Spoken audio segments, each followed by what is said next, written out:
আপনার নেতা নেতা হয়েছেন কিন্তু শুধুমাত্র ভোটের কারণে না, আপনাকে নেতা করা হয়েছে যাতে আপনি তাদেরকে সঠিক পথে চালিত করতে পারেন।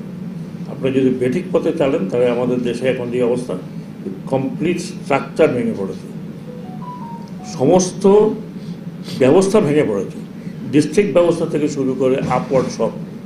এটাকে 8 মাসে, 10 মাসে, 1 বছরে ঠিক করা খুব সম্ভব না। আপনি পুলিশ প্রশাসন দেখেন টোটাল ভেঙে পড়েছে। ল অ্যান্ড অর্ডারে প্রায় শোনেন যে পুলিশ কাজ করছে না, করবে কীভাবে? স্ট্রাকচার নাই তো, স্ট্রাকচার শেষ, আইনের স্ট্রাকচার শেষ, প্রশাসনের স্ট্রাকচার শেষ। কাজেই এটা রিবিল্ড করতে আপনাদের শহরে কেন প্রয়োজন। আপনাদের ন্যায্য দাবি দেওয়া, এখানে জেলা প্রশাসক আছে, এখানে আমাদের অফিস যদিও এখানে নাই, আমরা চেষ্টা করছি যে প্রত্যেক ডিস্ট্রিক্টে অফিস করার জন্য। সেগুলো আপনাদের আমাদেরকে রিপ্রেজেন্ট করবে, সেখানে আপনারা আপনাদের দাবি দেওয়া জানাতে পারেন।